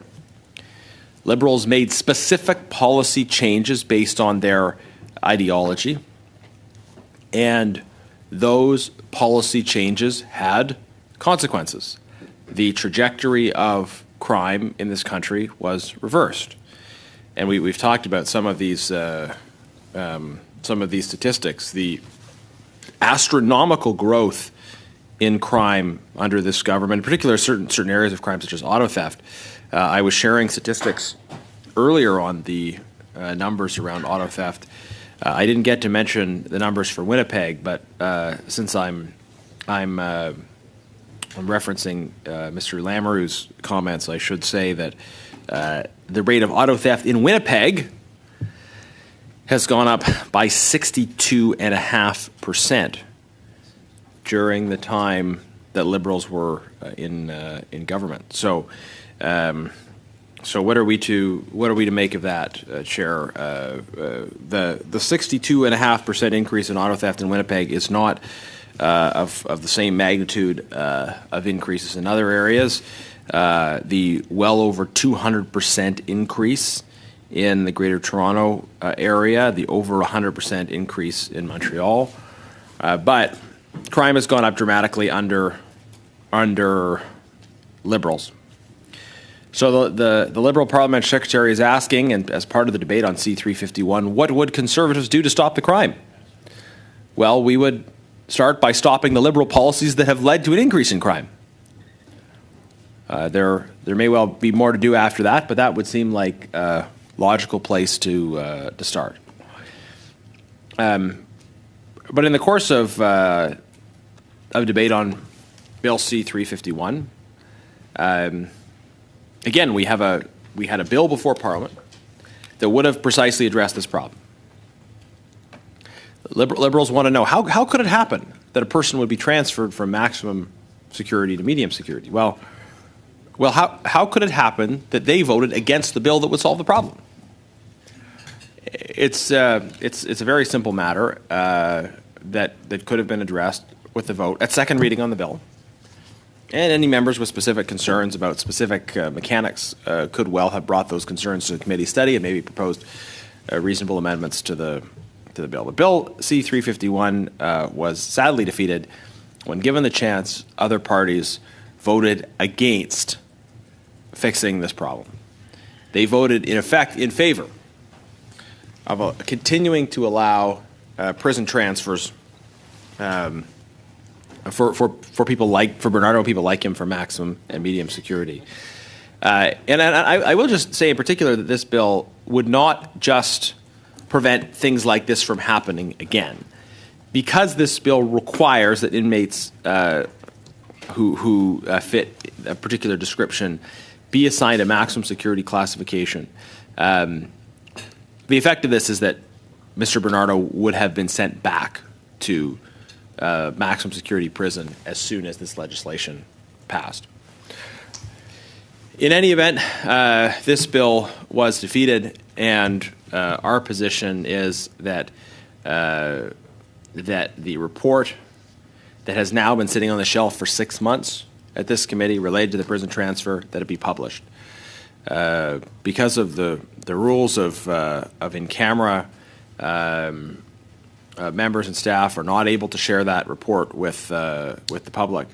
The committee should finish its work on that report. We know drafting instructions were given, and as such, we can presume that there is a report that is ready, but it has not been tabled in the House. And so, to honor the victims and hopefully to hear some concrete recommendations, I suggest we proceed with that report. That is our position. That is what we're establishing through this process. And I hope that we'll see support for my amendment that would ensure that that work gets done. I do hope the report contains a recommendation that measures like Bill C-351 are reconsidered. Of course, procedurally, that I don't think can happen in this Parliament. But you can be sure in the next Parliament that members will be fully engaged with these issues of protecting the rights of victims. And a Conservative government led by Pierre Poilievre will put the rights of victims first. We will ensure that victims who have suffered at the hands of violent criminals are not shocked and re-victimized to find out in the middle of the night that the person who has brutalized their family was transferred to medium security prison and they weren't even engaged in the process in any way. You can be sure that that we will use the legislative authority that the House has, not constantly pass off responsibility as this government has always done. Chair, I've spoken mainly on Bill C-351 and the prison transfer. There are a number of other issues dealt with in this amendment. One of them is auto theft. And maybe that's what he's going to focus on, maybe something else, I don't know, but I'm eager to hear from my colleague, Mr. Viersen, who has forgotten more than I will ever know about cars in general, and so I will cede the floor, but I'd like to be added back to the list, back at the bottom of the list. Thank you, Mr. Dennis. We go now to Mr. Viersen. Thank you, Mr. Chair. Mr. Chair, I came here this morning interested to hear from the ministers around what the Liberal government is going to do, or is planning to do, or is doing to reduce auto theft in this country. Auto theft has been a major problem in Canada, and we have seen, for as long as the Liberal government has been in power, we've seen a dramatic uptick. If you were to graph auto thefts in this country, you would see that auto theft is going down, trending down to 2015, and at that point there's a shift from trending down to trending upward with dramatic increases in the last number of years. I recently had the opportunity to sit down with the acting chief for my hometown of Barrhead, RCMP officer, and to just have a discussion around auto theft and how this is, what are the trends and what are some examples of problems that we have in our neighborhood around auto theft. And it was very interesting to have a meeting with him. He brought a particular case along with him.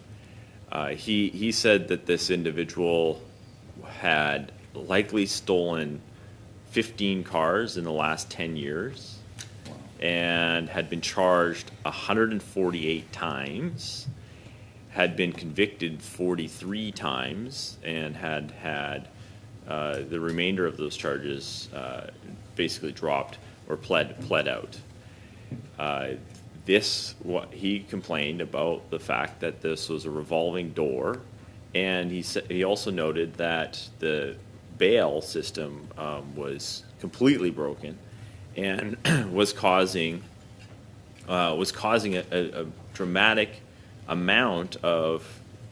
This was one individual who had like 100. They charged him 148 times. He's lives in our community, and a disproportionate amount of police resources goes into policing one individual. And they said, and he told me that multiple vehicles had been stolen by this individual while he was out on bail. He had been arrested in possession of a stolen vehicle, been put in jail, been released on bail, and was awaiting his trial, only to steal multiple more vehicles. And what happened, he said, was there was a bundling. He said by the time the court date appeared, the court date came, they would bundle, he said the prosecution would bundle all of the charges together, and he would plead guilty to some for the other ones to just disappear. And so the possession of stolen property, which he was charged with multiple times, would get bundled together because he'd get arrested for the first time, he'd get arrested the next time, he'd get arrested the next time, but he hadn't had the court date for the first arrest. And so by the time he made it to court, they would take multiple charges, bundle them together, and enter into a plea deal around all of that. So this gentleman, the police officer was telling me about, this gentleman has spent 4 out of the 10 years, the last 10 years in prison, all related to auto theft. But interestingly, was never once charged with auto theft. He was charged with possession of stolen property. So that's an interesting feature. The police, I said to the police officer, "Oh, that seems interesting. Why aren't you charging with auto theft?" And he says, "Well, the trouble with the courts right now is that you have to prove that the individual stole the vehicle, and many times you can't prove." Point of order, Chair. You cannot prove. Mr. Jennings on a point of order. Thank you, Chair. Respectfully, you have been a little bit selective about calling out members of one side and not the other side for crosstalk, and I would ask you to aspire to fair treatment of all members. Mr. I guess he's got Salma Zahid as the name card, but I don't think that's who it is. Mr. Biddle is Mr. Biddle is a man of many disguises. He's here repeatedly heckling my colleague from Peace River Westlock quite loudly, so much so that it would likely hurt people's ears if the mic was on. And I would ask that you bring him to order and allow Thank you, Mr. members to speak Jennings. without Your point interruption. is taken. It was not sufficiently loud that I heard it. Perhaps I've gone into a coma. It may be the case. But I would advise, I would call upon all members to respect the speaker, who the person speaking at the time. Thank you. Mr. Biddle on the same point of order. On a different point of order. Different point I'm of just, order. hoping to express that through the history of criminal law, the Crown has to prove that a crime actually is committed, which I was trying to suggest. And I was hoping that Mr. Veerson, who is a passionate champion Point of order. Passionate champion matter of order. child protection with respect to pornography, if he could explain why he's filibustering us getting Point to of a bill order, that point will of deal order. with the issue he This has is been most not- passionate about this in is this not a matter of Parliament order. and previous Parliaments. Just curious. Thank you. Thank you, Mr. Biddle. And I believe there's another point of order over here. Same point of order, or on Mr. Biddle's point of order? On Mr. Biddle's point of order, Chair, I believe that that would have not been classified as a point of order, but rather dissent into debate, which I hope that Mr. Biddle will be availing himself of the speaking list, Chair, which I know you are keeping close tabs on, and which, to conclude my point of order, I would just ask that you would outline what the speaking list is before I'm sure Mr. Viersen has a few more things to say. Thank you. As said previously, it was after Mr. Jennis, it was Mr. Viersen, it was Mr. Shipley and Mr. Moss, but they are no longer here, so Mr. Kirk and then Mr. Jennis again.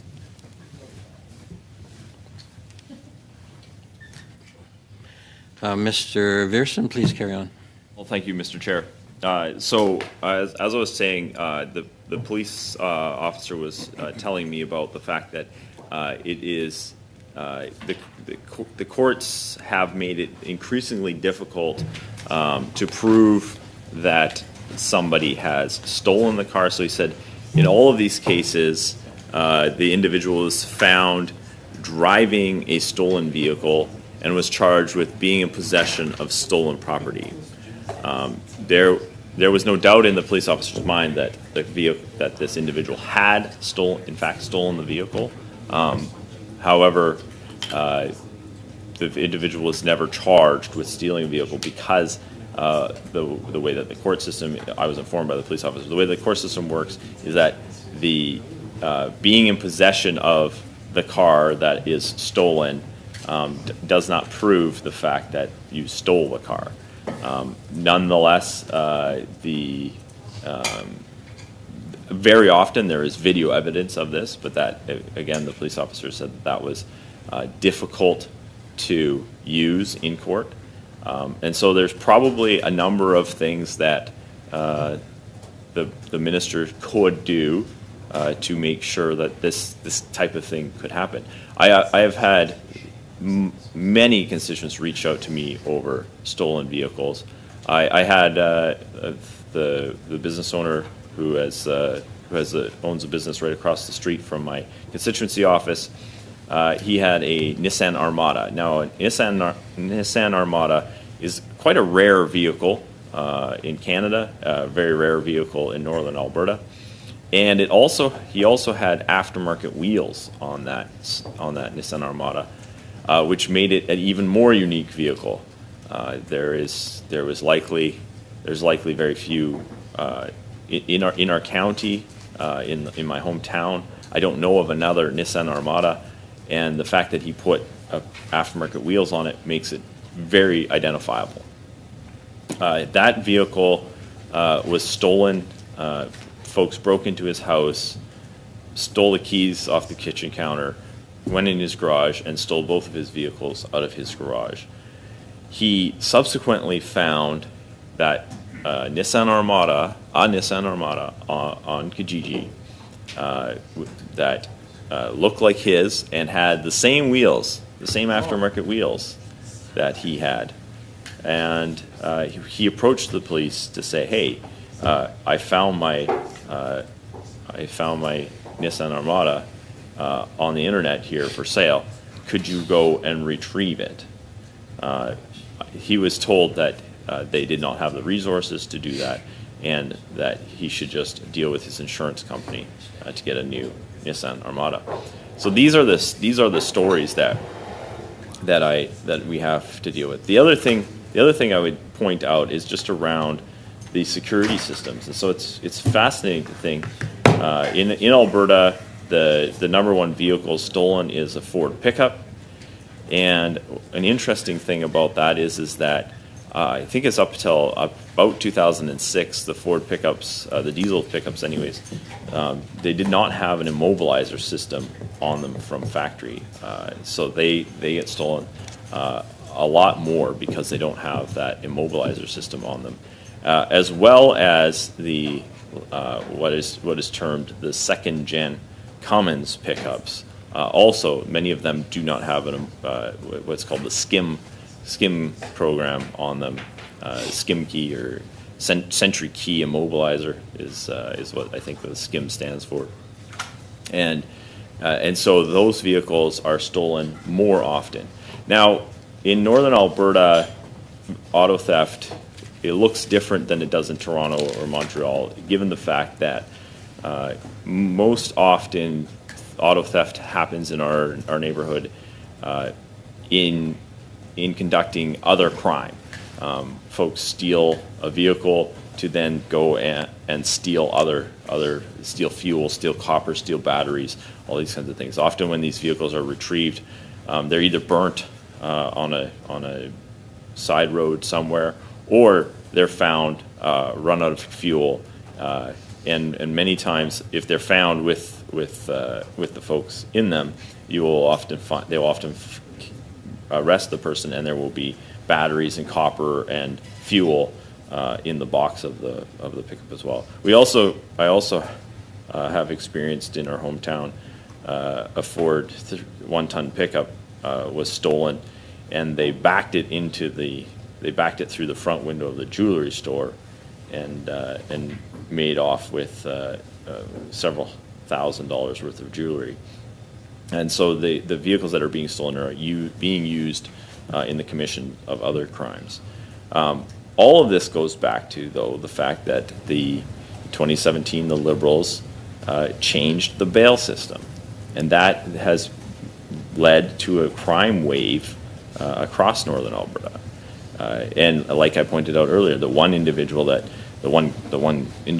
the police officer showed me his file, most of those crimes had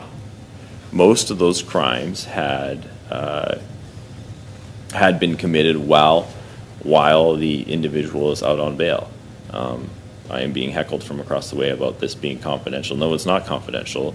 These are all public records, because this individual has been through the court system several times. He has been convicted 43 times. He's had 143 charges against him.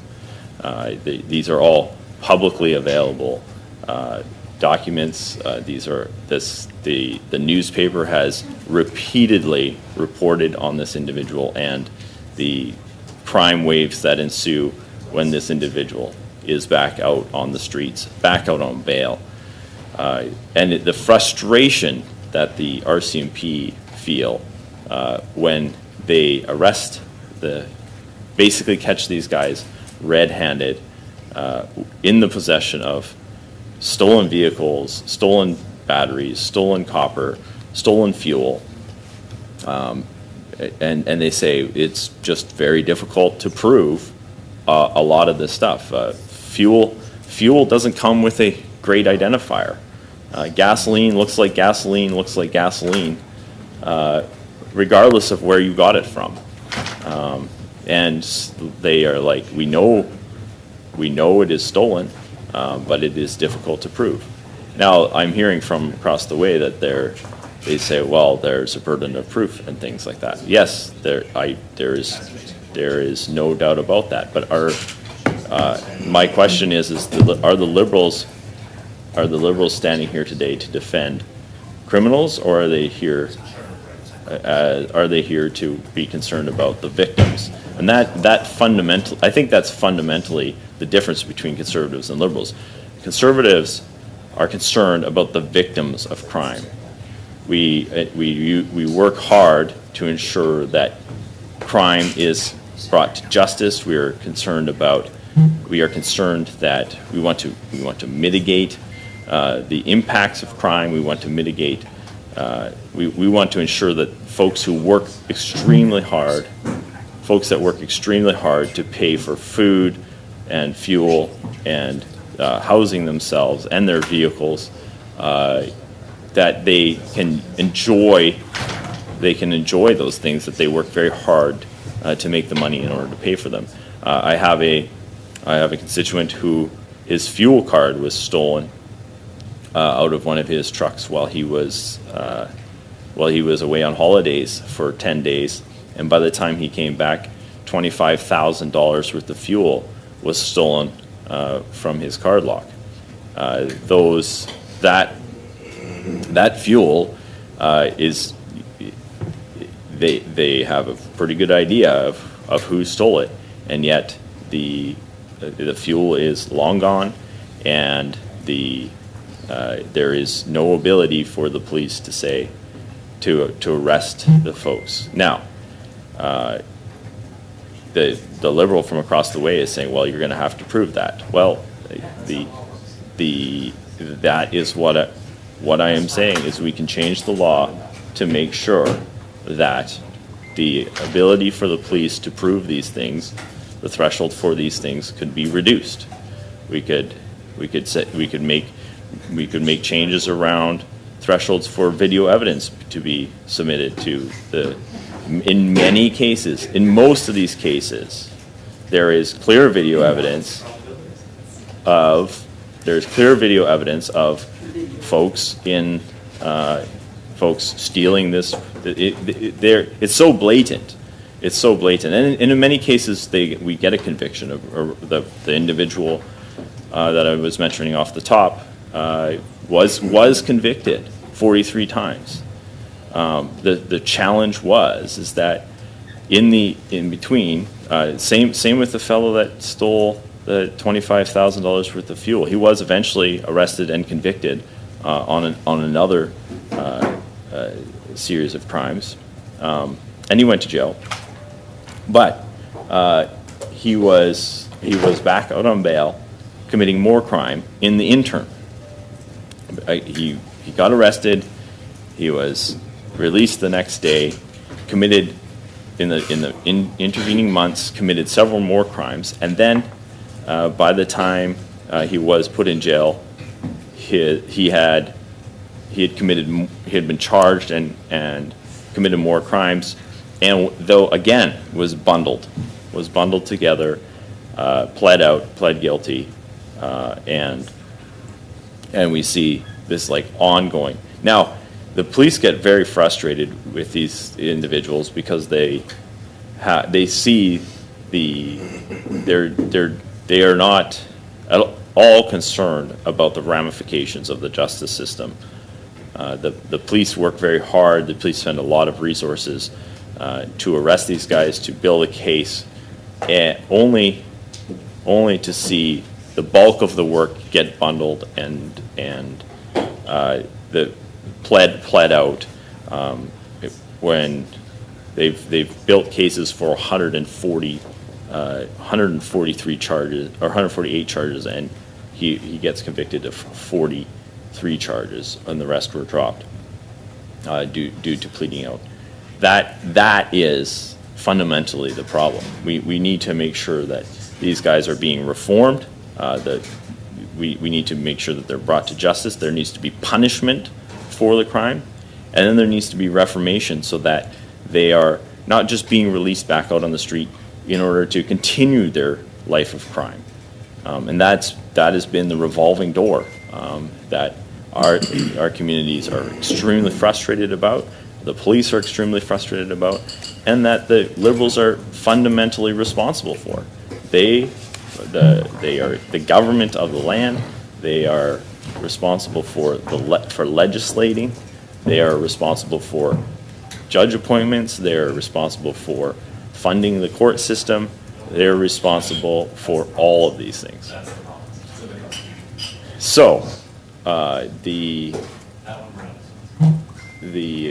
regardless, we have seen the macro trends of crime across this country and auto theft across this country continue to go up since the Liberals Mr. Kirk, on point of order. Power. You know, I've certainly been fascinated to hear what my colleague Mr. Viersen is saying and his the very practical experience to which he's sharing with this committee. But I would equally certainly like to hear the commentary that Mr. Biddle has been providing.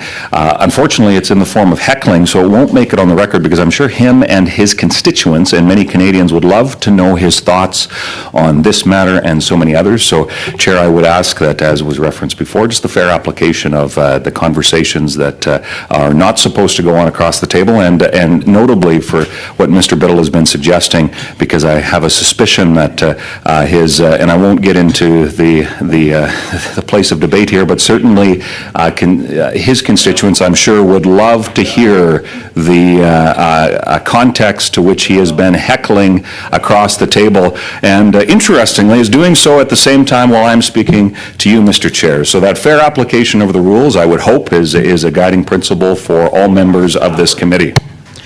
Thank you, Mr. Carrick. Your point is well taken. Before, I encourage all members to respect the committee and to avoid heckling and crosstalk. And Mr. Viersen, you have the floor. Sure. Mr. Chair, I would just perhaps suggest that you put Mr. Biddle on the speaking list as well, as he seems to have a lot to say in this committee today. Point of order. I might ask for unanimous. Oh, hello. Do you have a warrant to be here? Maybe there's a little grass growing right along here. Some happy little things. I love you, you love me. We all own our own bodies, so marry who you want and do whatever drugs you choose. And when it's time, you can die with dignity by determining your own end-of-life plan. Hi, Maria! Hi, Officer Winkles! How you doing today? I don't have to answer that question. That is correct! I'm recording you! Am I being detained? Nope! Which I can legally do because I'm in a public place! Come back if you have a warrant! Alrighty! Know your rights! Yay! Okay, Gumshoes, Carmen Sandiego is in a country where socialism failed. That narrows it down to Venezuela, Cuba, the former Soviet Union, Moldova, Laos, Vietnam, Albania, Angola. So we did some digging into your past.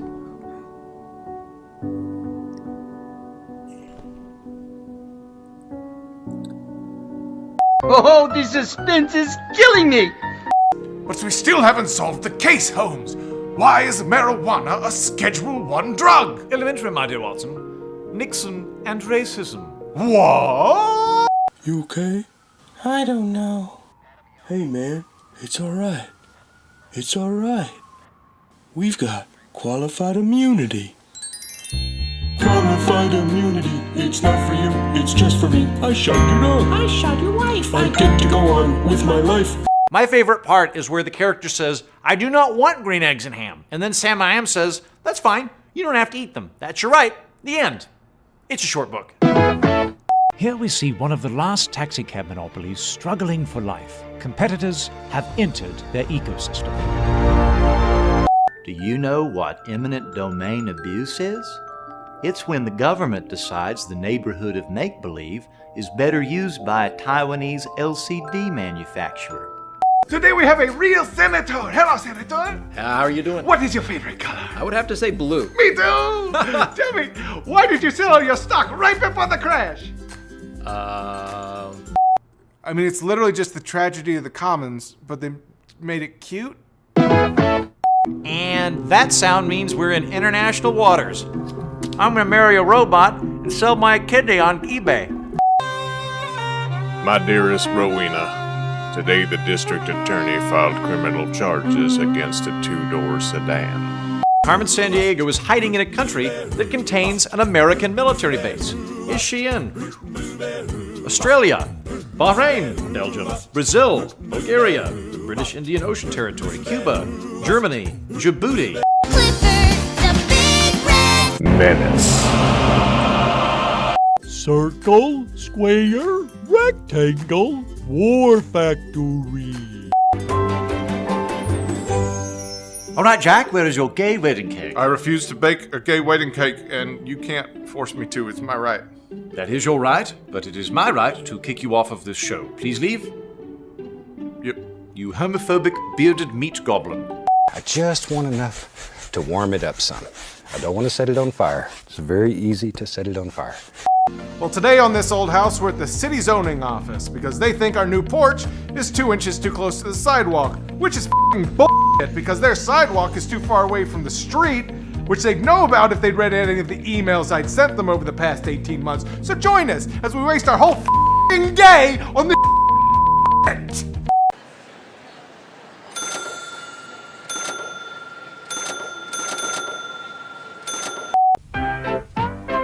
The premiere of Thomas the High-Speed Rail has been delayed again.